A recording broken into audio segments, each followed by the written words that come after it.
Assalamualaikum warahmatullahi wabarakatuh. Waalaikumsalam. Innal hamdalillah nahmaduhu wa nasta'inuhu wa nastaghfiruh wa na'udzu billahi min shururi anfusina wa min sayyiati a'malina.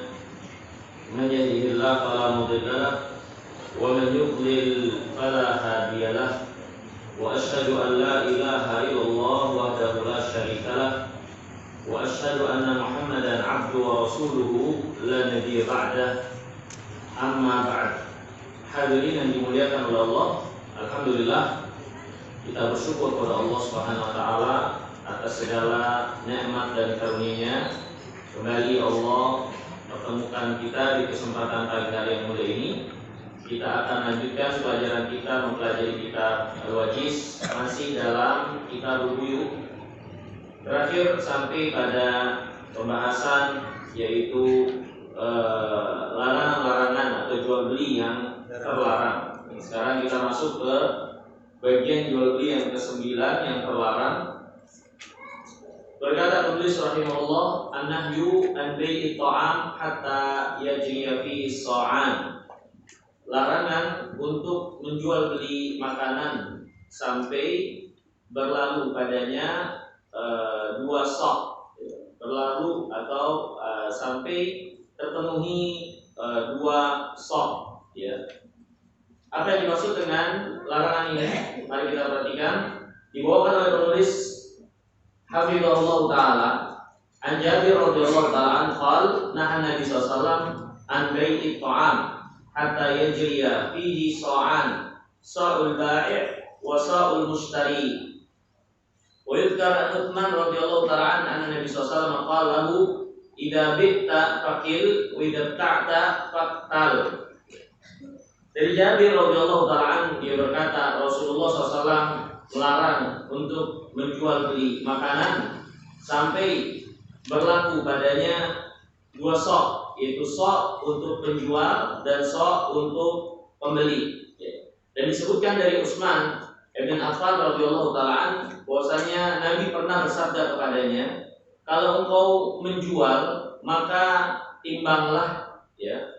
Kalau engkau membeli maka takarlah. Kalau engkau menjual maka takarlah atau timbanglah. Ini hadirin yang dirahmati dan dimuliakan oleh Allah Subhanahu wa taala. Ya, nampak dari penjelasan ini adalah penjelasan tentang jual beli yang sifatnya makanan, yaitu dengan timbangan atau ditimbang, ya, ditimbang sehingga tidak terjadi kekurangan dalam nilai harga makanan yang diperjualbelikan. Wallahu ta'ala alam. Kemudian hadis yang ke-10, larangan yang ke-10 yaitu bai'ul hayawan bil hayawan nasi'atan. Menjual hewan dengan hewan secara tempo. Ini berselisih para ulama tentang jual beli hewan secara tempo, ya. Maksudnya adalah seorang misalnya membeli 1 ekor onta dengan membayarnya dengan 1 ekor onta secara tempo, ya, seperti itu. Berselisih para ulama tentang masalah ini dan perselisihan mereka terkait dengan hadis, ya. Apakah ini hadisnya sahih atau tidak, itu diperselisihkan, ya, yang menjelaskan tentang larangan ini. Dan yang kedua tentang makna dari hadis ini, ya. Yang ketiga juga perselisihan mereka terkait dengan keterangan bahwasanya Rasulullah SAW itu pernah menjual atau membeli, ya, onta untuk perang secara tempo, ya. Disebutkan oleh penulis di sini, nampaknya penulis cenderung kepada pendapat para ulama yang melarang akan hal ini. An Samurah ibn Jundab, anna Nabi SAW naha an bai'il hayawan bil hayawan nasi'atan. Adalah Rasulullah SAW melarang menjual hewan dengan hewan secara tempo. Wa yajuz at-tafadul idza kana yadan biyadin, ya. Boleh menjual hewan, ya langsung, tidak tempo, dengan syarat ya hewan boleh dijual atau dipertukarkan satu dengan yang lainnya dengan syarat cash, langsung, tidak tempo. Ya. Dari Jabir radhiyallahu ta'ala anna Rasulullah qala la ba'sa bil hayawan wahidan bitnain yadan biyadin wa kalihahu nasiatan. Dari Jabir bahwasanya Rasulullah SAW mengatakan enggak apa-apa menjual satu hewan dengan dua hewan asalkan cash langsung. Misalnya 2 ekor kambing untuk membeli 1 ekor kambing, 2 ekor onta untuk membeli 1 ekor onta. Itu nggak apa-apa asalkan cash langsung saat itu juga. Jangan kredit, jangan tempo.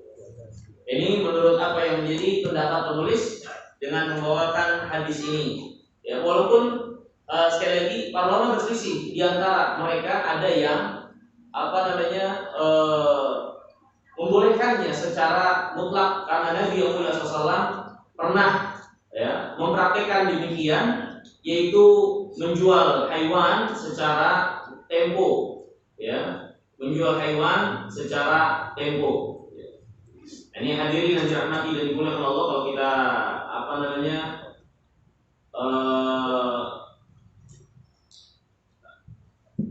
jabarkan itu banyak atau bersisi para ulama dengan pendapat yang banyak sekali ya terkait dengan masalah menjual beli hewan secara tempo ini. Syekh bin Baz rahimahullah taala ketika beliau ditanya tentang masalah ini, maka beliau mengatakan tidak masalah untuk jual beli seperti itu, ya. Dan karena praktek Nabi yang mulia alaihissalam yang telah melakukan jual beli hewan secara tempo, ya.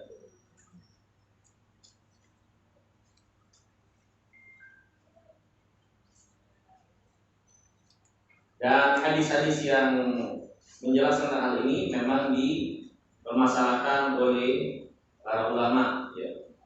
Dipersisikan tentang keabsahannya, ya. Wallahu ta'ala alam. Orang-orang yang ada di kota, ya, biasanya yang melakukan ini ya yang para peternak, ya. Para peternak yang biasanya mempraktekkan ini dalam keseharian di peternakan mereka, ya.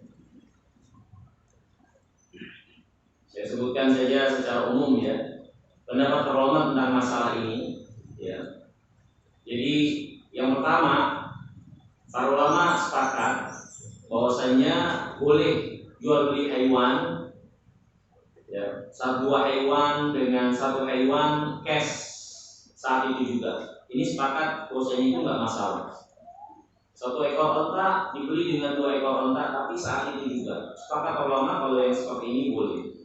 Hanya mereka berselisih tentang jual beli hewan dengan hewan, ya, 2 ekor onta atau onta yang sedikit kecil dengan onta yang besar, onta yang unggul dengan yang kurang unggul, tapi secara tempo, ya. Ya, tapi kalau sesama jenis ini nggak boleh, ya. Misalnya onta dengan onta tempo ini nggak boleh. Tapi kalau onta dengan kambing ini boleh untuk tempo, ya. Pendapat yang keempat, boleh, ya, tafadhul fil hayawan, ya, jual beli hewan walaupun berbeda kualitas, ya. Budak pun demikian, gak ada masalah.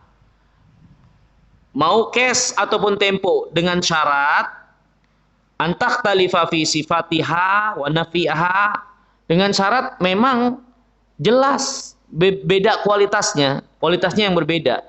Sehingga 2 onta dengan 1 ekor onta, ya, 2 budak dengan 1 orang budak, atau 1 ekor onta dengan 1 ekor onta dengan tambahan. Nah, ini nggak ada masalah kalau memang kualitasnya jelas ada perbedaan.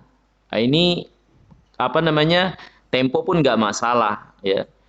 Sebagian lagi para ulama ini pendapat yang kelima, bahwasanya boleh jual hewan dengan hewan yang berbeda kualitas cash, tapi nggak boleh kalau tempo.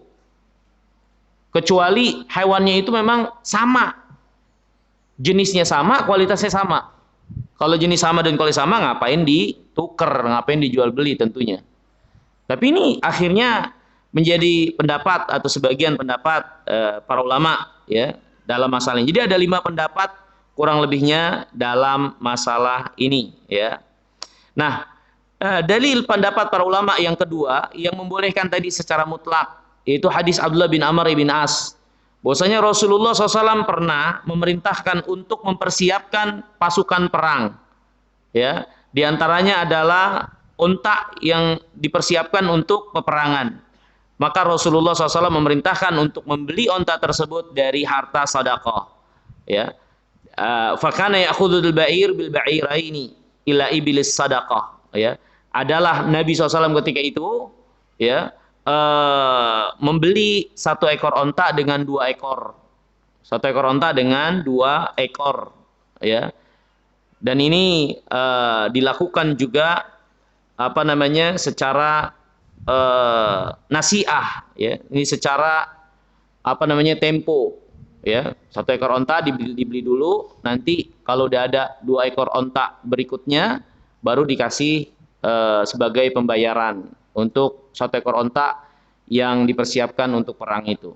Walhal ini hadirin yang dirahmati dan dimuliakan oleh Allah SWT terkait dengan jual beli hewan dengan hewan, dan tentunya ini adalah hewan yang boleh diperjualbelikan. Adapun hewan yang tidak boleh diperjualbelikan nanti ada pembahasannya ya.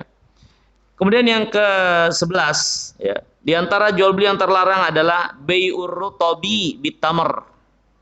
Ya, menjual kurma basah dengan kurma kering.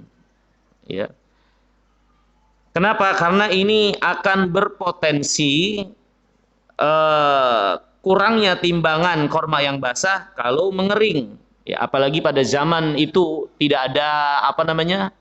Tidak ada lemari es misalnya. Ya, karena kurma basah kalau dibiarin begitu saja lama-lama dia akan mengering juga, dan kalau mengering akhirnya timbangannya jadi berkurang ya. Dari Sa'ad ibn Abi Waqqas dia berkata, sami'tu Rasulullah SAW yus'al an syira'it tamar birrutab. Dari Sa'ad bin Abi Waqqas dia berkata, aku mendengar Rasulullah SAW pernah ditanya tentang jual beli korma kering dengan korma yang basah. Faqala Rasulullah SAW, maka Nabi SAW bersabda, ayan kusurru tobu idaya bisa, apakah kurma basah itu jadi kering ya atau berkurang timbangannya kalau dia mengering? Qalu na'am, maka para sahabat mengatakan iya tentunya.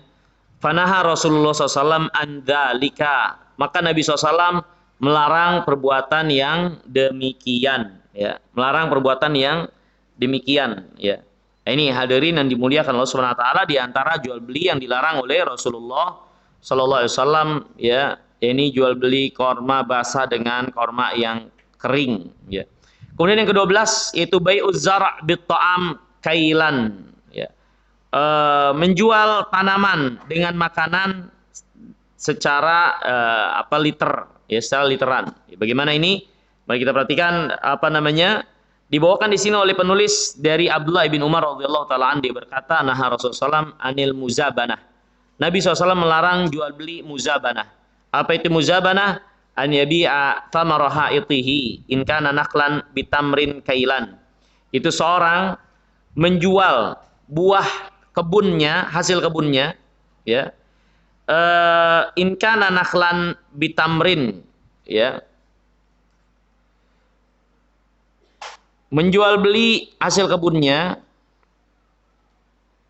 ya, ketika hasil kebunnya itu adalah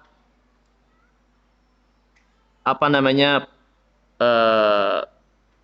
nakhlan, ini korma yang hasil kebun kormanya dengan tamer ya, ini tamer yang kering, ini hasil kebun kormanya, dia masih kecil-kecil, kemudian dia jual dengan korma kering yang sudah jadi. Ini korma kering yang tinggal makan. Ini hasil kebunnya yang masih di pohon, dengan korma kering yang siap dimakan. Ya, itu jual beli muzabanah, ya. Dengan ditimbang, nih korma keringnya sekian.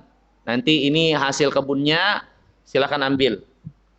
Wa in kana karman an yabi'aha bizabibin kailan, ya. Dan kalau dia adalah karam,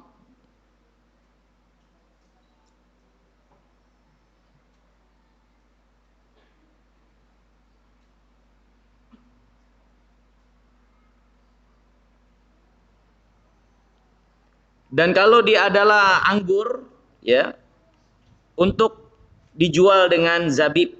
Zabib itu apa namanya? Kismis, ya. Secara ditimbang di liter. Wa in kana zar'an an yabi'aha bi kaili ta'amin wa naha an dzalika kulli. Nabi SAW melarang segala bentuk jual beli seperti itu. Ini misalnya, ini anggur. Hasil anggur dijual dengan kismis yang sudah di liter. Korma, hasil korma di kebun dijual dengan apa namanya? Korma kering dengan jumlah sekian dan sekian. Nah, ini apa namanya? Tanaman, ya, dijual dengan satu makanan dengan timbangan sekian dan sekian. Jadi menjual yang belum jadi, yang masih di kebun dengan yang sudah jadi, yang sudah matang, yang sudah jadi korma kering, yang sudah jadi kismis, ya, itu semua dilarang. Itu semua dilarang. Berkata Ibnu Battal, ajmal ulama annahu la yajuz bai'uz zar' qabla an yuqta bit ta'am li'annahu bai'u majhulin bima'lum.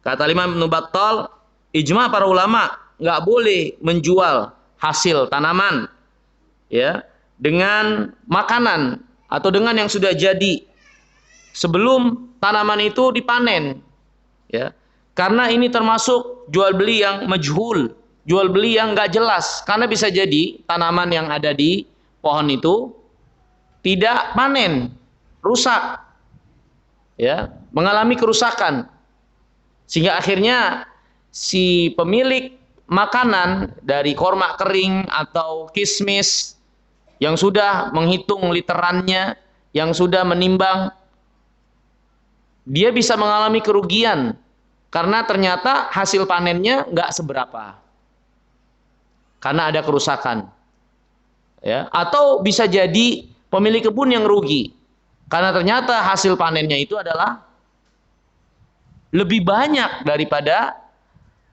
apa yang dia dapatkan dari korma kering, apa yang didapatkan dari korma apa namanya, zabib, apa, anggur kismis, ya. Nah, ini illah atau sebab, ya, yang dijelaskan para ulama kenapa jual beli yang seperti ini terlarang. Jual beli yang seperti ini terlarang, ya. Karena ketidakjelasan barang yang dipertukarkan yang masih ada di pohon yang belum jelas panenannya, ya. Kemudian hadirin yang dirahmati dan dimuliakan Allah, di antara jual beli yang terlarang juga yaitu talaqi rukban, mencegat kafilah dagang dari kampung sebelum masuk ke dalam pasar, ya. Ini terlarang karena bisa merugikan kafilah dagang tersebut, yang orang-orang kampung itu, ketika mereka nggak tahu harga pasar, dicegat di jalan, akhirnya mereka jual barangnya dalam keadaan murah, merugikan para petani, merugikan si orang-orang kafilah dagang itu, ya. Atau bisa juga dengan mencegat kafilah dagang seperti itu, ya, itu bisa merugikan orang yang ada di kota, merugikan orang yang ada di kota, ya, karena akhirnya dengan dicegat harga itu bisa jadi lebih mahal ketika ada di pasar. Orang kota yang harusnya menikmati dengan harga murah karena mendapat langsung dari kafilah dagang, jadi mahal karena orang yang ketiga yang mencegat kafilah dagang itu, ya. Penulis mengatakan, wa an yatalaqqa ta'ifatan yahmiluna mata'an fayashtariyahu minhum qabla an yaqdumul balada faya'rifu al-as'ar. Ya, mencegat kafilah dagang yaitu seorang menemui orang-orang yang membawa barang dagangannya ke kota, kemudian dia beli sebelum orang-orang ini sampai ke dalam kota untuk mengetahui berapa harga pasaran. Ya gak, harga pasaran nggak diketahui, udah dijegat tengah jalan. Akhirnya merugi sih kafilah dagang itu, petani-petani itu. Dan juga dapat merugikan orang kota karena bisa menjadikan harga itu menjadi lebih mahal juga. Ya. Nah, masalahnya bagaimana kalau akhirnya si kafilah dagang ini memang udah tahu harga kota seperti apa, ya, sehingga mereka ada kerjasama dengan orang-orang yang akan membeli barang mereka secara langsung sekaligus karena mereka nggak mau menjualnya ngecer. Kalau seperti ini, wallahu alam, dijelaskan para ulama nggak jadi masalah karena sebabnya sudah hilang. Ya, misal ada orang bawa dagangannya, dia tahu harga pasaran di pasar berapa. Kemudian ada orang yang ingin borong itu semua, nanti dia jual secara eceran. Maka ini nggak ada masalah, insya Allah Ta'ala. Ya, asalkan harga pasarnya diketahui sehingga tidak ada yang dirugikan. Dari satu sisi, si kafilah dagang ini tertolong, terbantu karena dia nggak perlu untuk berdagang atau menunggu lama untuk menjual barangnya. Ya, di sisi lain si orang-orang yang membeli langsung ini mereka juga akan mengambil keuntungan tentunya karena mereka beli dalam skop besar, ya, sehingga mereka bisa menjual satuan ke orang lain, ya. Dari Abdullah bin Umar radhiyallahu taala anhuma, anna Rasulullah sallallahu alaihi wasallam qala la talaqqas sila hatta yuhbat biha ila suq. Kata Rasulullah SAW, janganlah engkau menemui dagangan sampai dagangan itu didaratkan ke pasar, ya. Wa an Abi Hurairah radhiyallahu taala anna Rasulullah sallallahu alaihi wasallam qala la talaqal jalab faman talaqahu fashtara min fa idza ata sayyidu as-suq fa huwa bil khiyar. Janganlah engkau cegat kafilah dagang itu, siapa yang mencegat di tengah jalan dan membeli darinya, kalau si pemilik barang ini sampai ke pasar dan tahu harganya, misalnya dia ternyata dirugikan, maka dia diberi pilihan bil khiyar. Misalnya sudah terjadi transaksi, terus si kafilah dagang ini sampai ke pasar dan tahu ternyata harganya itu dia mendapatkan kerugian karena dibeli dengan harga yang murah. Ternyata di pasar atau pasaran itu harganya lebih mahal. Maka dia diberi hak khiyar, diberi hak untuk memilih melanjutkan transaksi, ya, atau dia tidak lanjutkan transaksinya, artinya dia pulangin uangnya dan dia ambil lagi barang dia, ya. Kemudian yang keempat, 14, bai'ul hadir lil baldi, ya. Di antara jual beli yang terlarang adalah, ya, bai'ul hadir lil baldi, ya. Jual beli orang kota untuk orang desa. Bagaimana itu? Wa huwa an yahmilul badawi awil qurawi mata'ahu ilal balad liyabi'ahu bi si'ri yaumihi wa yarji'. Yang dimaksud bai'ul hadir lil baldi yaitu seorang dari kampung, ya, membawa barangnya ke suatu kota untuk dia jual dengan harga hari itu, terus dia pulang. Fayatihil baladi, maka penduduk kota berkata, "Dhahu indi." Taruh barang itu di sini. Titipkan ke saya yang akan jual. Ala tadrij, dengan bertahap. Biziyadati si'rin, dengan saya tambahkan harganya. Wadzalika idrarun bi ahlil balad. Maka yang seperti ini akan memudaratkan bagi penduduk kota, ya. Ini sebetulnya agak mirip dengan yang ke-13 tadi, ya. Agak mirip dengan yang 13 tadi. Tapi di yang ke-14 ini nampak si orang kotanya itu dia nggak ngasih harga atau dia nggak beli cash ke si orang kampung itu, ya. Dia hanya menjadi perantara saja, ya, untuk menjualkan barangnya, ya, dan dia naikkan harga barang itu, ya, karena si orang kampung itu akhirnya nggak menjual langsung, dinaikkan harganya, dan ini memudaratkan orang-orang kota. Dari Anas bin Malik radhiyallahu taala an, dia berkata, nah Rasulullah SAW an yabi hadirun libat. Nabi SAW melarang orang kota menjualkan barang orang desa. Wa in kana akhah au abah, walaupun orang desa itu saudara atau bapaknya sendiri. Ya. Jangan, karena pastinya ada apa namanya, kelebihan harga yang akan memudaratkan orang kota. Terutama kalau barangnya ini adalah barang-barang pokok, ya, dari bahan makanan dan seterusnya. Dari Jabir ibn Abdullah radhiyallahu taala an qala Rasulullah SAW la yabi hadirun libat. Janganlah penduduk kota menjualkan barang untuk orang desa, menjualkan barangnya orang desa. Wada'un nas yarzuqullah ba'dahum min ba'din. Biarkanlah manusia, ya, saling bertransaksi langsung. Allah Subhanahu wa taala mengedarkan rezeki di antara mereka satu dengan yang lainnya.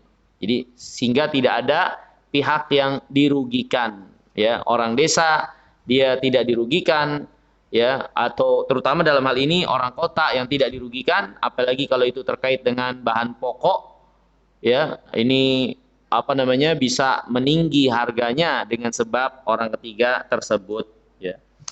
Ini hadirin yang dirahmati dan dimuliakan oleh Allah Subhanahu wa taala, di antara apa namanya, bentuk-bentuk jual beli yang terdapat keterangan larangannya dari Nabi yang mulia sallallahu alaihi wa alihi wasallam, ya. Yang pertama, ya, itu bai'ul gharar, ya, jual beli yang enggak jelas, ya. Ketidakjelasan barang, ya, atau jual beli yang mengandung unsur perjudian di dalamnya, nggak jelas barang yang dibeli, ya, harganya juga nggak jelas. Nah, ini contoh-contoh beul goror di sini dibawakan oleh penulis, yaitu jual beli mulamasah, pegang beli, padahal dia belum sempat melihat, belum sempat meneliti barangnya, ya, kemudian dia harus langsung membayar. Kemudian bai'u al-habalatil habalah, ya, menjual apa namanya, haiwan yang masih di perut induknya, yang nggak ketahuan, ya, ini keluar dalam keadaan hidup atau mati, ini kan nggak jelas. Bai'ul hasa, menjual sesuatu yang terkena lemparan batu, dengan melempar batu, ya, yang kena barangnya, maka itulah barang yang diambil, ya. Seperti yang banyak di tempat-tempat pasar malam, kan suka seperti itu, ya. Kemudian juga asbul fahal, yaitu apa namanya, menjual sperma pejantan. Karena bisa jadi bisa enggak, tapi orang udah bayar. Ya kan, ada seorang punya ternak, dia punya indukan. Biasanya nyari pejantan yang unggul. Ya, nah, maka jual, apa, diambil yang unggul itu, nanti dikembangbiakan, nanti dia bayar. Kan bisa jadi ini nggak jadi, ya, percampuran itu bisa jadi malah nggak keluar yang unggul karena yang perempuan lebih mendominasi atau yang lainnya. Maka ini juga terlarang, termasuk jual beli goror, ya. Kemudian yang kedua, bai'u ma laisa indah, ya, menjual sesuatu yang tidak dimiliki, jual sesuatu yang tidak dimiliki, ya. Kata Nabi SAW, la tabi' ma laisa indak, jangan menjual sesuatu yang engkau nggak punya, ya, sesuatu yang engkau nggak punya. Kemudian yang ketiga pun mirip dengan yang kedua, yaitu menjual sesuatu sebelum menguasai secara penuh, ya. Karena kalau tidak dikuasai secara penuh, kita belum bisa menjamin barang tersebut bagaimananya untuk bisa sampai ke pembeli. Ini dikhawatirkan hal-hal yang tidak diinginkan sehingga merugikan si pembeli yang sudah menunggu, yang sudah mengeluarkan harta, yang sudah mengeluarkan uangnya, ya. Akhirnya barangnya itu nggak sampai ke dia, padahal mungkin barang itu adalah sesuatu yang dia butuhkan, ya. Maka ini hal-hal yang eh, dapat kita pahami kenapa jual beli seperti ini terlarang. Karena ini sedikit banyaknya dapat membuka celah perselisihan, permusuhan, pertengkaran yang terjadi di antara pihak yang bertransaksi. Ya.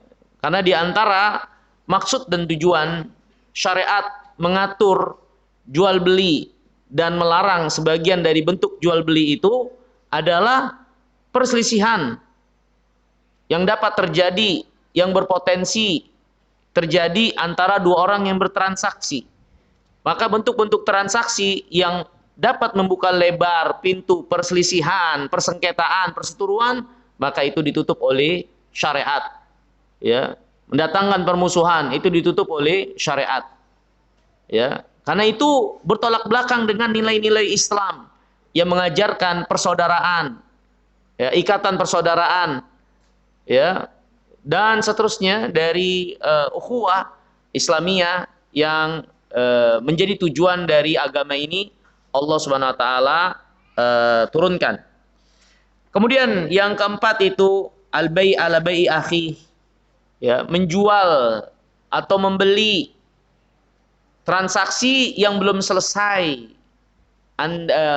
yang terjadi yang terjadi antara dua orang yang bertransaksi. Ini kita menjadi orang yang ketiga dalam menjual atau membeli pada dua orang yang sedang bertransaksi dan belum selesai. Ya. Menjual atau membeli atas pembelian saudara, atas penjualan saudaranya lain dari kaum muslimin. Ini nggak boleh. Ada dua orang yang sedang bertransaksi, kita masuk sebagai pihak ketiga untuk ikut membeli dengan menaikkan harga. Atau kita masuk sebagai orang ketiga sebagai penjual untuk menjual barang yang sama dengan harga yang lebih rendah. Ya. Kecuali mereka transaksinya selesai, tidak ada kesepakatan, baru boleh kita masuk. Kalau kita sebagai pembeli, ya udah, kan nggak jadi, saya yang beli deh. Atau ini nggak jadi, kita sebagai penjual, kita tawarkan ke si pembeli, karena nggak jadi, udah sama pihak yang pertama, ini beli sama saya saja. Ini nggak apa-apa. Tapi kalau transaksi masih berlangsung kita masuk, maka ini jelas dapat menimbulkan permusuhan, ya, yang terjadi di antara orang-orang yang bertransaksi itu. Nah, ini ya hadirin yang dimuliakan Allah. Kemudian yang kelima, bai'ul ina. Jual beli ina. Jual beli ina terlarang karena dia adalah salah satu bentuk mengakali syariat. Jual beli ribawiyah yang sejatinya barang itu hanya sebagai pemanis. Karena hakikat yang dijual belikan adalah uang. Ya, uang 9.000 dibayarkan 10.000 atau 12.000. Ya, uang 9.000 didapatkan secara cash, kemudian dibayarkan secara nyicil 12.000. Barang hanya pemanis saja. Sebetulnya dia nggak menginginkan barang, hanya sebagai kilah untuk mengelabui seolah-olah telah terjadi jual beli. Ini jual beli inah. Ya, jual beli inah, yaitu dua orang yang bertransaksi. Ya, seorang yang punya barang, ya, dia sebetulnya nggak ingin menjual barang atau barang hanya sebagai pemanis saja. Ya, dia jual barangnya, ya, seharga 10.000 nyicil. 9.000 nyicil. Dia dapatlah 9.000 dan dia harus nyicil. Dia balikin lagi jual. Si pembeli itu balikin lagi menjualnya ke si pemilik barang yang pertama, ya, 8.000 cash. 8.000 cash. Ya. Nah, jadi si punya barang itu akhirnya dia mengantongi uang 8.000 berikut barangnya, tapi dia harus nyicil ke si yang punya uang 9.000 secara kredit. Ya. Artinya dia kayak minjem uang 8.000, dia bayarnya 9.000. Barang itu cuman pemanis saja. Balik lagi barang itu ke dia sebetulnya. Nah, ini jual beli ainah, ya. Kemudian hadirin yang dirahmati dan dimuliakan oleh Allah Subhanahu wa taala. Yang keenam, bai'ul ajali bi ziyadatin fi tsaman, bai'ut taqsid, Ya. Jual beli kredit dengan menambah jumlah beban utang ketika terjadi keterlambatan, ya. Atau enggak. Yang keenam ini jual beli ya, apa namanya? Dua harga. Ya. Dua harga. Ini satu barang, dua harga. Cash 1.000, kontan 2.000. Dan saya sudah jelaskan bahwasanya terdapat persisian para ulama tentang makna hadis itu. Penulis nampak cenderung kepada pendapat yang mengatakan ini adalah jual beli dua harga pada satu barang. Cash 1.000, kredit 2.000. Maka ini adalah jual beli yang terlarang. Kalau terjadi maka diperintahkan untuk mengambil yang cash kalau terjadi. Ya, walaupun berselisih para ulama tentang masalah bentuk jual beli seperti ini. Sebagian para ulama ya, maksud bentuk jual beli ini adalah transaksi yang belum diputuskan, orang itu ngambilnya cash atau kredit. Tapi kalau sudah diputuskan, maka nggak ada masalah seorang menjual satu barang dengan pilihan harga. Ini barang ini kalau cash saya jual 9.000. Tapi kalau kamu ngambilnya kredit 2 bulan, 3 bulan, 3 kali bayar, maka harganya jadi 12.000. Kalau si pembeli memilih, ya udah saya beli kredit 3 kali bayar, maka nggak ada masalah selama di muka jelas yang dipilih transaksinya yang mana. Yang terlarang itu adalah ini cash 9.000, kredit 12.000, kemudian barang diambil tanpa menentukan ini sebetulnya ngambil cash apa kredit. Itu makna hadis dari yang dipahami atau yang dijelaskan sebagian para ulama.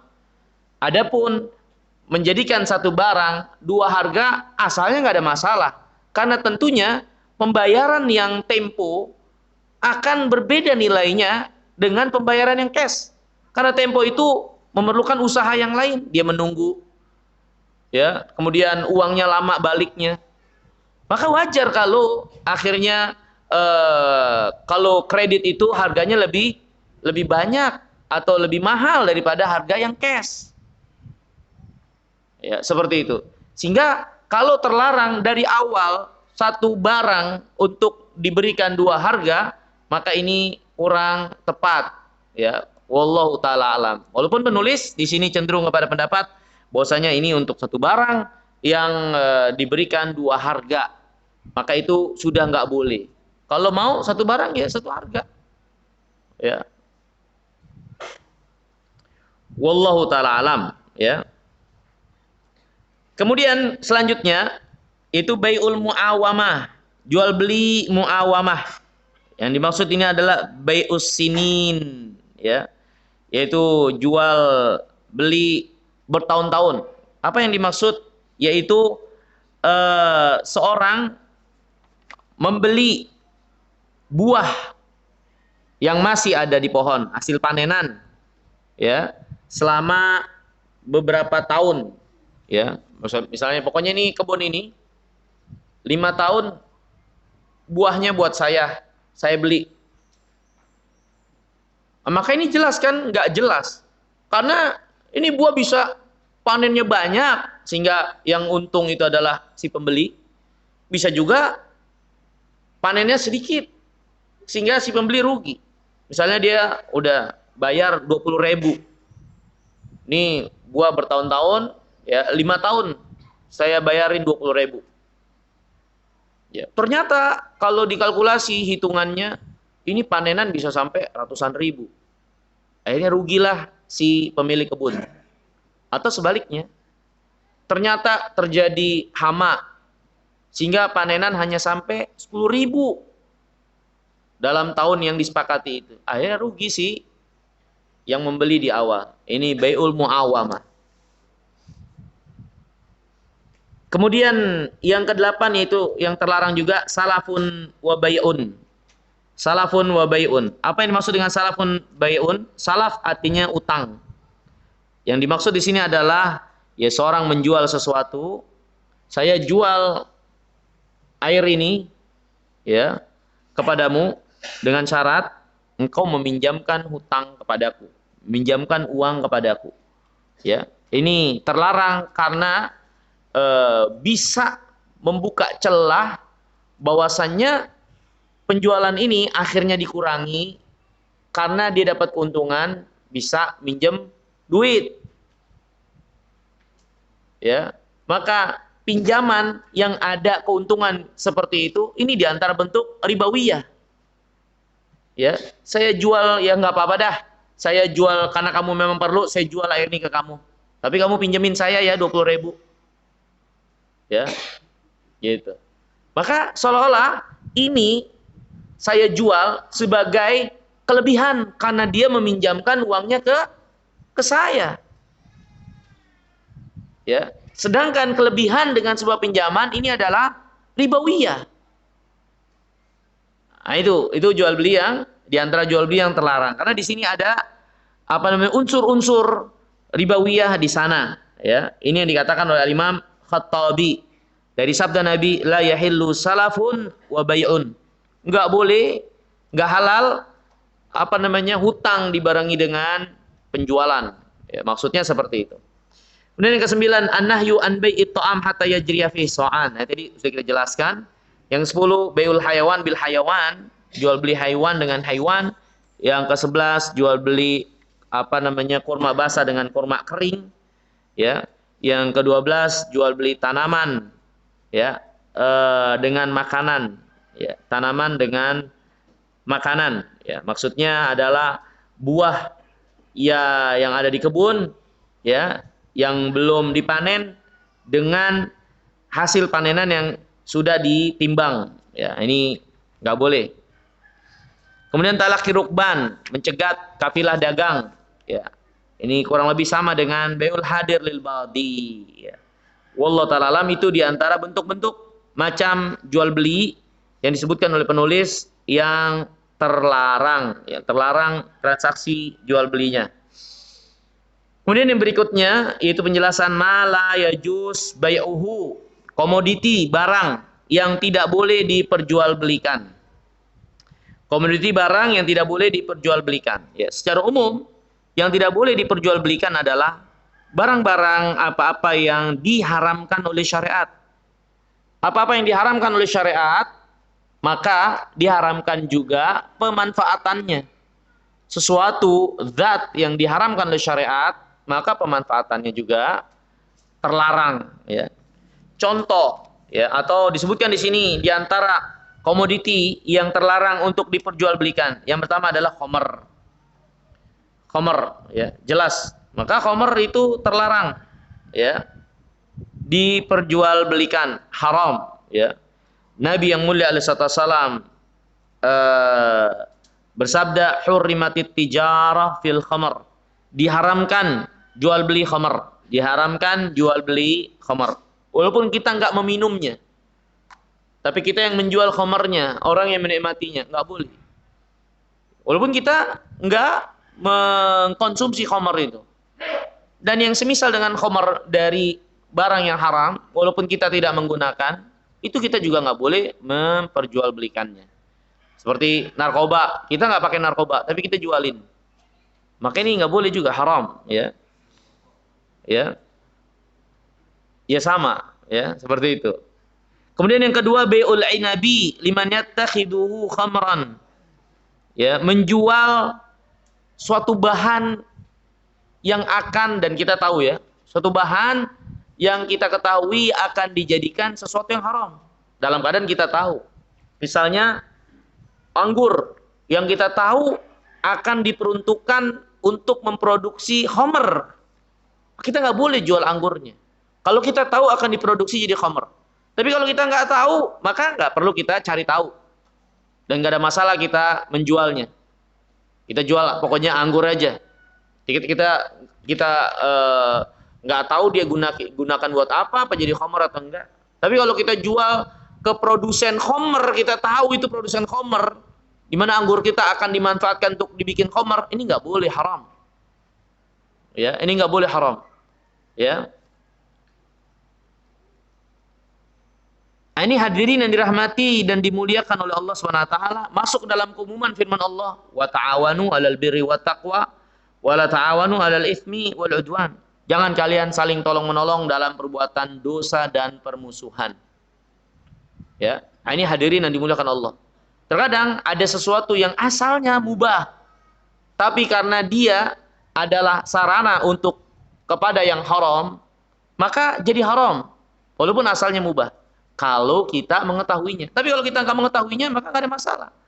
Secara umum kita jual ini yang memang menjadi komoditi yang asalnya halal, nggak ada masalah. Ketika kita nggak tahu bakal dipergunakan buat apa. Ya, dan kita nggak perlu tanya-tanya. Misalnya kita jual pisau. Ya, jual pisau mubah. Tapi kalau kita tahu yang beli itu bakal buat membunuh, baru nggak boleh. Tapi kan kita nggak perlu tanya-tanya, ini buat membunuh apa enggak? Ya, seorang misalnya jual pakaian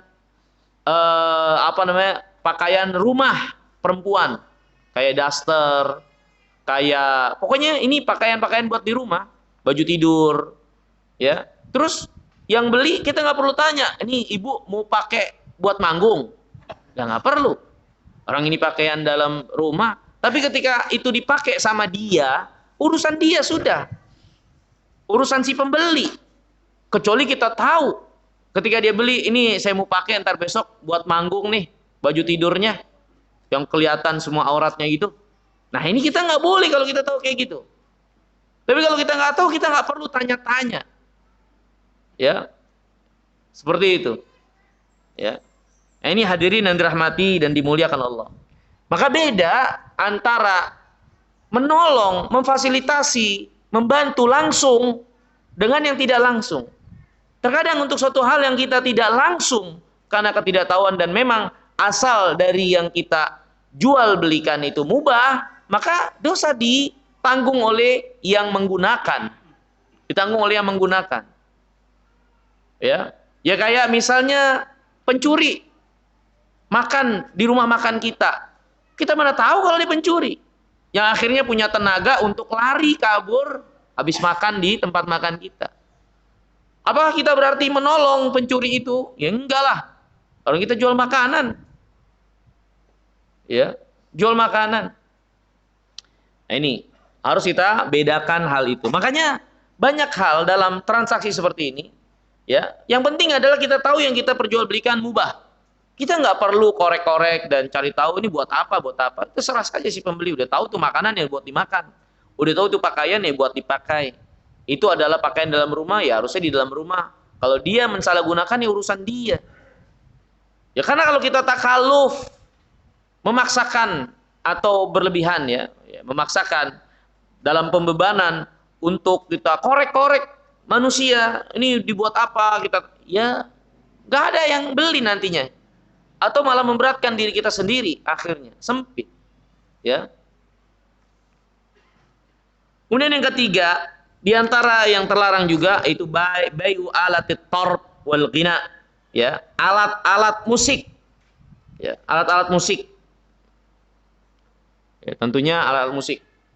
Kalau itu jelas memang untuk alat-alat musik. Ya, karena ada alat-alat pendukung untuk musik ini yang memang sifatnya umum, kayak nih pengeras suara. Ketika ada yang jual beli ke kita, ini buat karaoke, ya kita kan nggak perlu nanyain. Tapi jelas yang seperti gitar, ya buat apa lagi gitar kalau buat digencreng-gencreng. Jual belinya nggak boleh jual beli gitar itu. Tapi peralatannya seperti speaker, ampli, mic, penggunaannya kan nggak harus untuk bermusik kan, maka nggak ada masalah itu, nggak ada masalah dan kita nggak perlu nanya orang yang beli itu buat apa. Ya, tapi kalau yang dijualnya itu adalah organ, gitar, ya, yang ya buat alat musik, alat band, nah ini yang nggak boleh, ya.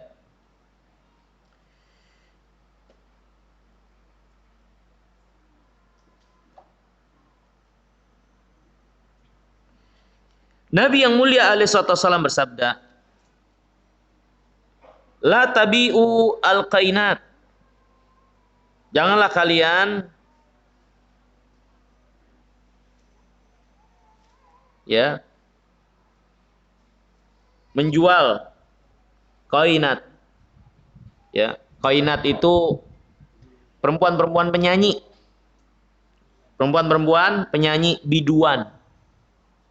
Ya. La tabi'u qainat. Ini janganlah kalian jual ya wanita-wanita penyanyi itu, wala tastaruhun, jangan juga beli. Ya mungkin maksudnya ini adalah budak-budak yang memang diperjualbelikan untuk nyanyian-nyanyian mereka. Wala tu'allimuhun, jangan kalian ajarkan mereka. Wala khaira fi tijaratin fihin, enggak ada kebaikan dalam jual beli, memperjualbelikan wanita-wanita itu. Wa thamunuhunna haram, dan harga ya dari jual belinya adalah haram. Fi mithli hadza unzila hadhil ayah. Untuk yang seperti ini turun ayat seperti firman Allah, wa minan nas man yashtari lahwal hadits liyudilla an sabilillah. Ada di antara manusia yang membeli lahwal hadis, kata-kata yang sia-sia untuk menyesatkan manusia dari jalan Allah Subhanahu wa taala. Ya, maka nyanyian-nyanyian, kaset-kasetnya itu nggak boleh diperjualbelikan, ya. Kemudian yang keempat yaitu al-maitatu wal khinzir wal asnam. Jelas, yang keempat itu adalah bangkai, daging babi, dan asnam berhala. Ini nggak boleh diperjualbelikan. Dan juga nggak boleh membantu memperjualbelikan. Ya, ini kita ada sebagian kaum muslimin, ya, memang diperalat ya, yang jualan di lampu merah untuk menjual benda-benda tertentu dari berhala, ya, dan simbol-simbol agama lain. Mereka laku nggak laku dapat duit. Ya, sebagian kaum muslimin, ya, kita menilainya sebagai orang Islam karena ada yang jualnya pakai jilbab. Ya. Mereka menjajakan itu, gambar-gambar, simbol-simbol yang orang kafirin di lampu merah. Ya. Dan mereka ya umumnya laku nggak laku tetap dapat duit. Ya. Itu diantara rencana atau siasat buruk ya dari orang kafirin untuk menggembosi kaum muslimin dan mempromosikan agama mereka, ya. Dan ini nggak boleh, ya, ini haram walaupun kita dapat uang atau keuntungan yang lebih, ya, dalam bertransaksi menjual, ya, berhala-berhala, sesembahan, simbol-simbol dari orang kafirin, ya, seperti ini nggak boleh. Dari Jabir bin Abdullah radhiyallahu taalaan, dia mendengar Rasulullah SAW pernah bersabda di kota Mekah ketika terjadi penaklukan kota Mekah.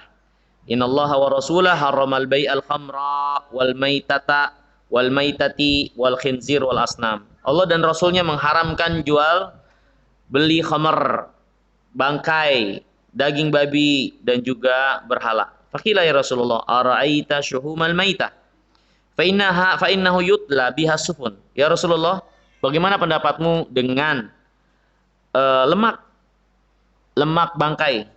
Ya, lemaknya itu bisa jadi campuran minyak, mengecat, ya, bahan cat minyak kapal. Ya. Waidhan bihal julud, dan juga bisa jadi buat minyak. Ini minyak bangkai, ya, bisa buat meminyaki kulit.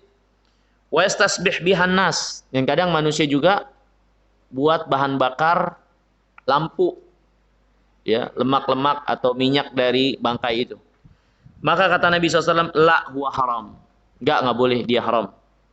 Kemudian Rasulullah SAW bersabda, qatalallahu al-yahud, semoga Allah membinasakan orang Yahudi. Innallaha lama harrama syuhumaha jamalu thumma ba'u fa'akalu thamanahu. Dulu orang Yahudi ketika Allah haramkan gaji dari daging, ya, mereka jadikan gaji itu jadi minyak, Ya. Kemudian mereka jual dan makan harganya.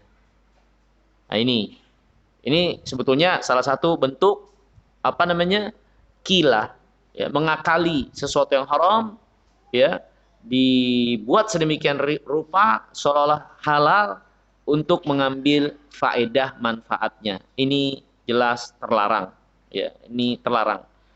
Kecuali apa yang diperkenankan oleh syariat untuk dimanfaatkan, ya, kecuali apa yang diperkenankan oleh syariat untuk dimanfaatkan, ya. Seperti contohnya apa? Yaitu kulit kulit hewan ternak yang boleh dimakan untuk kita manfaatkan kulitnya, nggak apa-apa, walaupun jadi bangkai, ya, walaupun jadi bangkai, ini nggak apa-apa, dengan syarat disamak terlebih dahulu, ya. Tapi kita katakan bahwasanya dia adalah kulit hewan yang asalnya boleh dimakan. Misalnya seorang punya seekor sapi, mati sebelum disembelih, maka dia boleh manfaatkan kulitnya. Sebelum dimanfaatkan disamak dulu. Itu diperkenankan oleh syariat. Terdapat keterangan Rasulullah SAW yang membolehkan hal tersebut.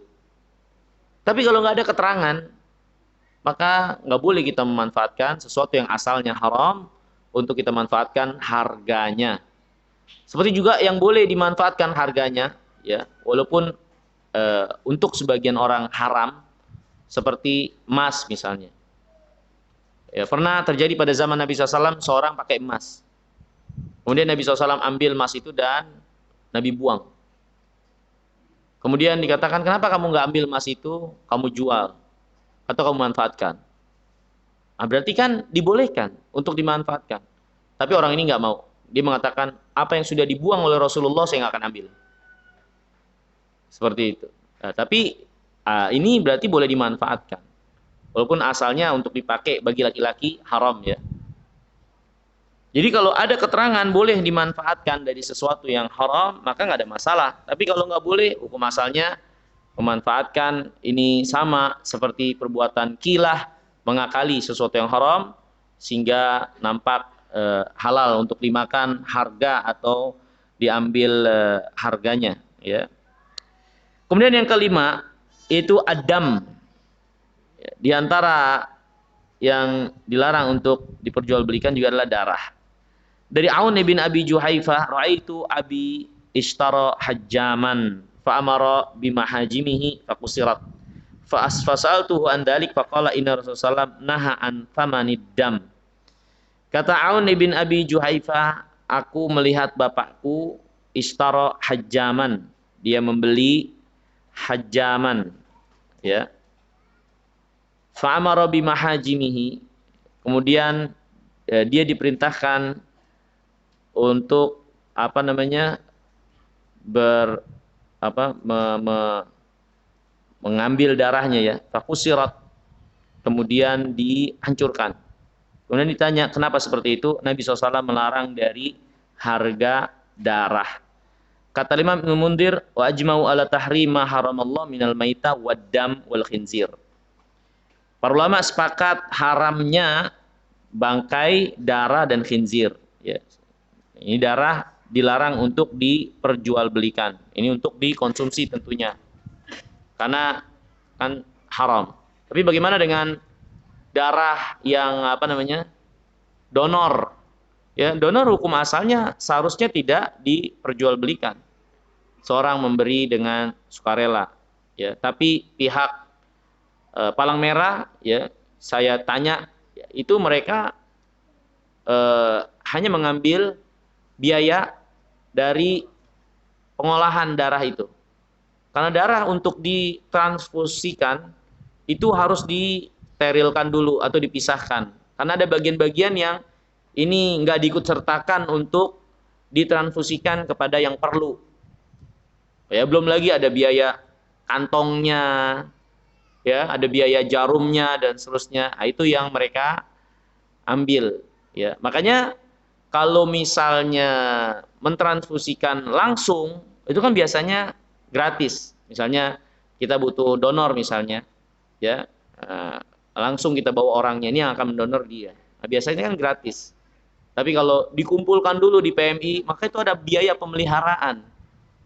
Ya, ditaruh di kulkas atau di lab dan seterusnya. Nah, itu tidak termasuk, wallahu taala alam. Tapi yang utama dari jual beli darah yang terlarang ini yang untuk dikonsumsi. Yang jual darah untuk dimakan, karena kan darah haram untuk dikonsumsi, darah haram untuk dikonsumsi, ya. Allah berfirman, "Hurrima 'alaikumul maitata waddam walahmal khinzir." Diharamkan atas kalian bangkai, kemudian darah. Ya, darah di sini maksudnya adalah darah yang mengalir.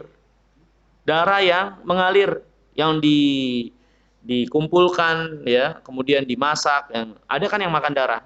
Itu haram, darah kan najis.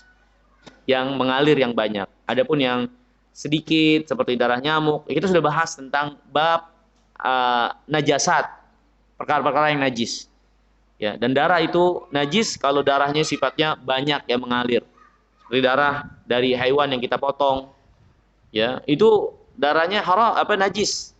Ya, kecuali apa yang menjadi cipratan atau sisa-sisa yang masih menempel di sela-sela tulang hewan, itu nggak apa-apa, yang kita konsumsi masih ada dikit darahnya, itu dimaafkan. Atau seorang jagal, dia kena cipratan darah potongan hewannya, kemudian dia udah cuci, masih ada sisa sedikit yang menempel, yang sulit untuk dihilangkan, maka itu dimaafkan. Ya, tapi darah dalam jumlah banyak yang mengalir dalam penyembelihan itu darah itu hukumnya najis, dam yang masfuh namanya, darah yang mengalir. Ya. Kemudian yang keenam, yang terlarang juga untuk diperjualbelikan yaitu al-kalbu, anjing. Ya, berselisih para ulama tentang anjing ini, apakah haramnya itu secara umum atau ada anjing yang diperbolehkan untuk diperjualbelikan, itu anjing-anjing yang disiapkan untuk suatu kemanfaatan, seperti anjing pelacak. Ini untuk suatu kemanfaatan. Anjing yang sudah terlatih, apakah dia termasuk terlarang juga karena anjing yang seperti itu diizinkan oleh syariat dimanfaatkan. Anjing terlatih jaga kebun, ya, anjing yang terlatih berburu, anjing pelacak, ini udah terlatih, diizinkan kan oleh syariat untuk memanfaatkannya. Kalau sudah diizinkan, maka apa masalahnya untuk diperjualbelikan? Atau juga ada usaha untuk menjadikan anjing ini sampai pada tingkatan terlatih seperti itu. Ada usaha yang dikeluarkan, tentu ada keuntungan atau ada yang harus dibayarkan. Sebagian para ulama mengatakan enggak, anjing secara umum sudah enggak boleh diperjualbelikan. Ya.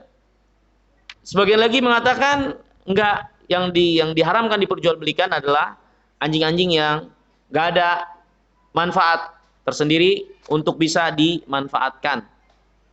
Ya. Nah, ini perselisihan yang cukup panjang dari para ulama. Nah, ini hadirin yang dimuliakan Allah Subhanahu wa taala, ya. Kita juga pernah kalau nggak salah membahas tentang bagaimana memanfaatkan anjing. Ya. Apa hukum memelihara anjing? Ya. Hukum asalnya maka dia haram, nggak boleh. Kenapa? Karena kata Nabi SAW, rumah yang ada anjing di dalamnya akan dikurangi pahala pemilik rumah itu setiap harinya satu qirat, dan satu qirat itu sebesar gunung Uhud. Pengurangan pahala menunjukkan itu adalah dosa, karena nggak ada yang mengurangi pahala kecuali dosa. Berarti memelihara anjing itu haram, ya, kecuali anjing-anjing yang memang mau nggak mau untuk dipelihara karena satu pemanfaatan kepentingan, misalnya dia untuk jaga kebun dan seterusnya. Tapi seharusnya anjing itu diletakkan di luar, ya, tidak dia bawa masuk ke dalam rumah, ya, ada tempat khusus di luar seperti itu. Kemudian dalil yang menunjukkan akan hal ini, ya, dari Abi Mas'ud Al-Ansari radhiyallahu ta'ala anna Rasulullah SAW naha an thamanil kalbi wa mahril bagi wa hulwanil kahin. Nabi melarang dari harga anjing Nabi juga melarang dari mahar pelacur. Ya. Seorang nyewa pelacur kan ada maharnya, bayar. Jadi apa namanya? Hasil dari pelacuran itu haram. Ya, nggak boleh, ya. Wa hulwanil kahin, dan manisan dukun. Maksudnya adalah hasil dari perdukunan. Ya. Dukun menipu, ya, ngecap, ya. Kemudian dia dapat uang dari pengelabuan terhadap orang-orang yang mendatanginya, pasien-pasien, ya. Nah, disamakannya harga anjing dengan perbuatan-perbuatan yang jelas haram ini, seperti pelacuran haram, perdukunan haram. Ini menunjukkan bahwasanya ini hukumnya haram, jual beli anjing itu, ya. Wa istasna minan nahi. Penulis mengatakan dikecualikan dari larangan ini kalbus said, anjing berburu, karena anjing itu diperkenankan untuk dimanfaatkan dalam berburu, ya. Sampai-sampai anjing berburu itu, ya, kalau dia membunuh hewan buruannya, halal gak hewan buruannya? Halal, halal. Ketika anjing ini dilepas dengan menyebut nama Allah, terus dia mengejar hewan buruan dan menerkam hewan buruan itu sampai mati, halal nggak? Halal.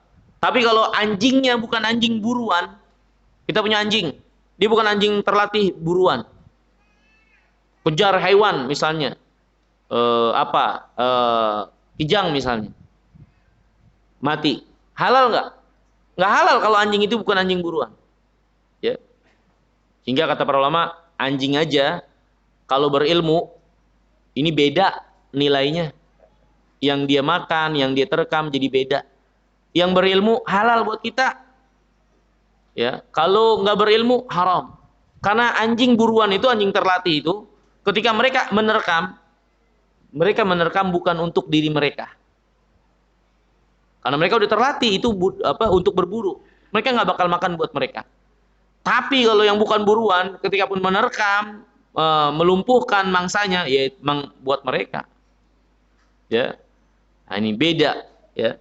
Makanya ketika syariat memperkenankan, memanfaatkan anjing yang terlatih untuk berburu, maka berarti harganya juga boleh. Makanya dikatakan oleh penulis, dikecualikan di sini adalah anjing untuk berburu. Maka boleh jual beli. Ya. Nah, ini berdasarkan riwayat dari Abu Hurairah radhiyallahu taala an. Nuhiya an thamanil qalb. Dilarang harga anjing ila kalba saidin, kecuali anjing berburu. Walaupun dalam hal ini berselisih para ulama tentang masalah ini. Sebagian mereka ada yang memutlakkan anjing pokoknya haram untuk diperjualbelikan.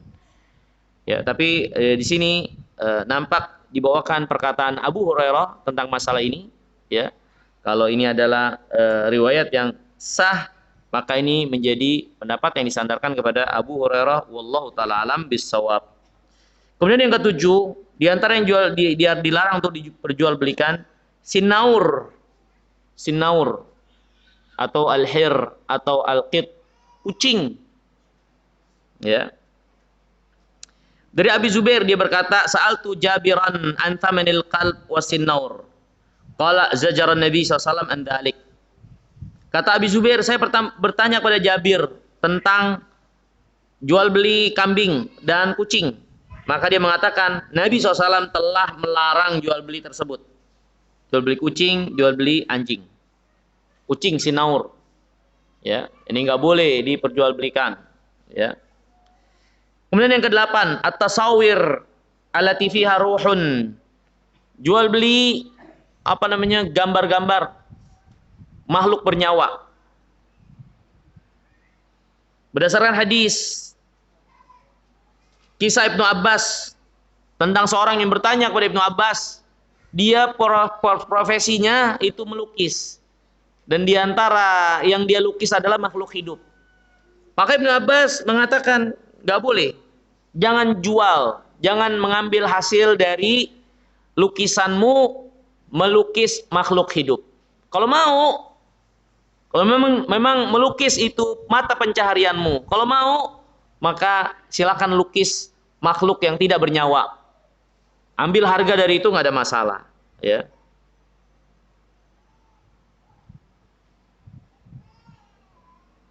Kata Ibnu Abbas, "Waihak in abait."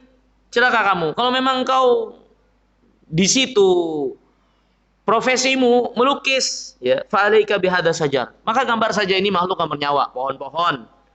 Ya, wa kulli syai'in laisa fihi ruh. Segala sesuatu yang nggak ada nyawanya, ya silakan kamu gambar dah. Itu diperjualbelikan nggak apa-apa, ya. Kemudian yang terlarang juga ats-tsamaru qabla buduwi solahihi. Menjual buah sebelum jelas manfaatnya. Belum jelas manfaatnya, ya. Di sini disebutkan sebelum jelas manfaatnya. Tidak dikatakan sebelum jelas kematangannya. Karena sebagian buah-buahan itu dijual memang sebelum matang. Karena kalau udah matang dipetik baru dijual, akhirnya malah busuk sampai pasar.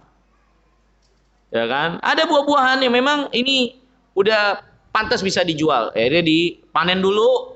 Nanti ada proses pengantaran, ada proses ini, nanti dia matang sampai ke konsumen. Ya. Nah, selama sudah nampak jelas bisa dimanfaatkan, boleh diperjualbelikan.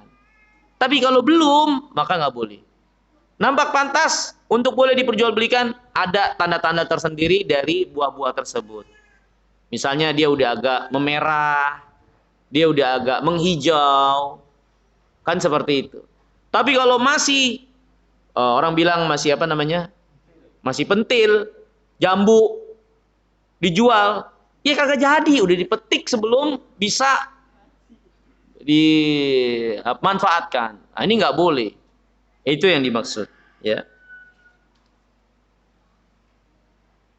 Kata Nabi SAW pada orang yang menjual hasil perkebunannya sebelum nampak pemanfaatannya, kata Nabi, "Ara'aita in mana Allah thamara bima ya'khud ahadukum mala akhi." Bagaimana pendapatmu kalau Allah SWT tidak menetapkan buah ini bisa dimanfaatkan panenannya? Dari mana jalan seorang memakan harta saudaranya? Dia udah nikmatin hartanya, padahal saudaranya nggak bisa memanfaatin buahnya. Karena waktu dijual belum nampak kemerahan atau bisa dimanfaatkannya buah tersebut. Ya. Ini kemudian selanjutnya yang ke-10, azar qabla istidad habbihi. Ya. Jual tanaman sebelum nampak matang bijinya. Ya.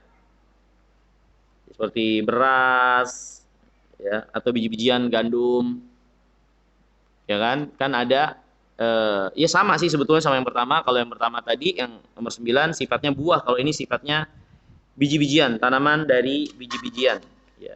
Sebelum dia berada pada keadaan bisa dimanfaatkan, maka nggak boleh diperjualbelikan. Karena bisa jadi sebelum bisa dipanen terjadi hama atau yang lainnya. Kemudian yang ke-12, kullu ma haruma min al-atima wal ashriba wal albisa wa nahwiha. Setiap yang diharamkan dari makanan, minuman dan pakaian itu sama. Rasulullah SAW bersabda, "Innallaha idza harrama 'ala qaumin akla syai'in harama 'alaihi tsamanah." Allah kalau haramkan suatu kaum mengkonsumsi sesuatu, maka harganya juga diharamkan. Harganya juga diharamkan. Kecuali asalnya itu adalah boleh, mubah, maka harganya boleh juga.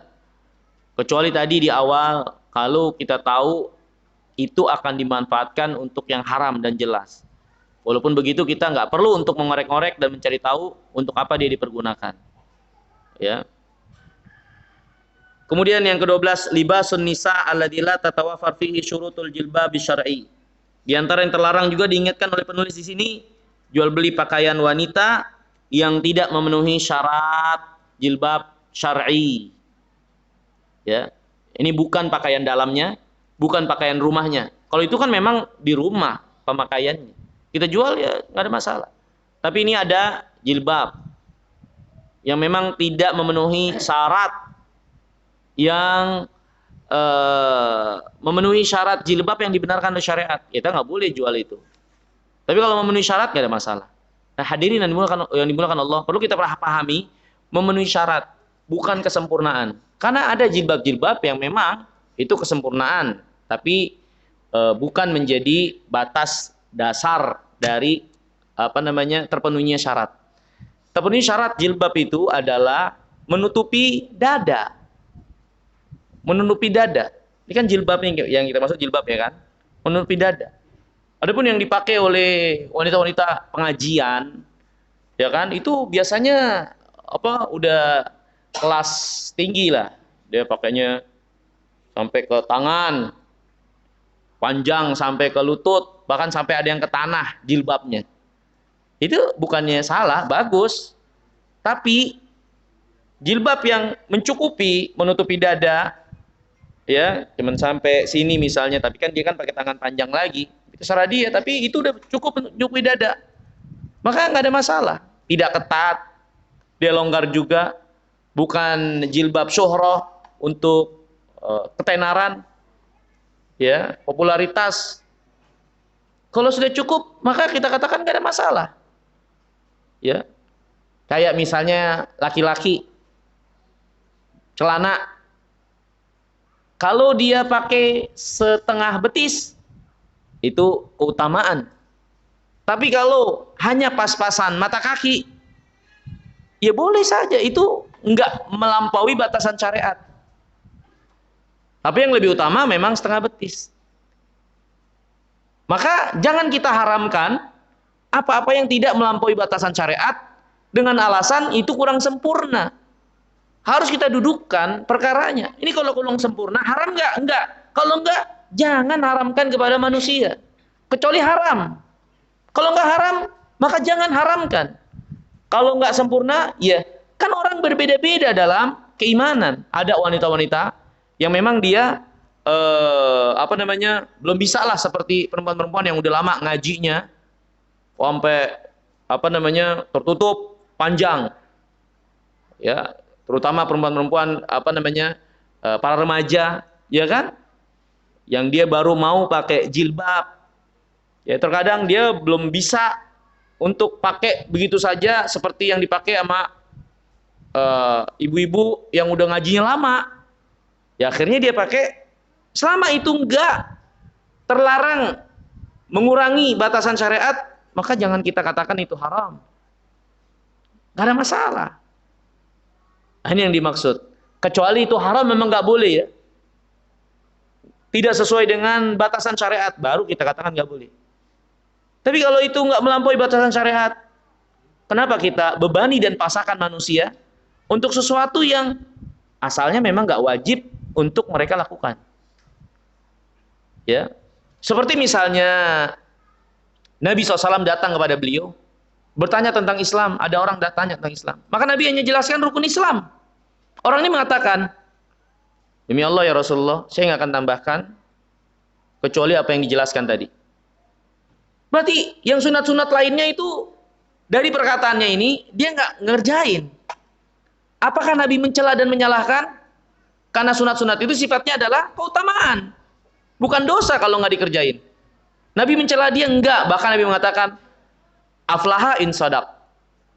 Dia beruntung kalau memang jujur, konsisten dengan apa yang dia katakan itu.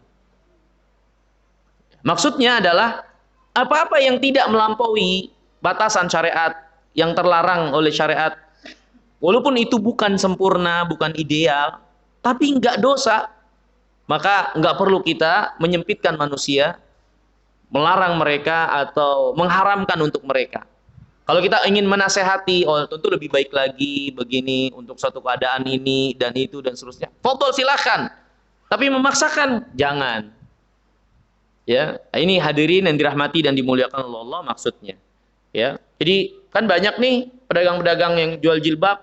Kadang-kadang jilbab yang panjang itu marketnya sedikit. Siapa yang? Tapi kalau jilbab yang nggak sampai panjang tapi cukup, marketnya lebih banyak. Ada sebagian orang nggak melihat dan nggak tahu kalau itu nggak ada masalah, mengharamkan ini nggak boleh jilbab kayak gini, nggak bolehnya di mana? Dia menutupi dada. Iya memang tidak gombrang sampai, tapi cukup. Apa masalahnya kalau cukup? Mungkin ini yang bisa kita pelajari. Terima kasih banyak atas perhatiannya. Semoga yang sedikit ini bermanfaat. Kurang lebihnya saya mohon maaf. Subhanakallahumma bihamdika asyhadu an la ilaha illa anta astaghfiruka wa atubu ilaik. Assalamualaikum warahmatullahi wabarakatuh.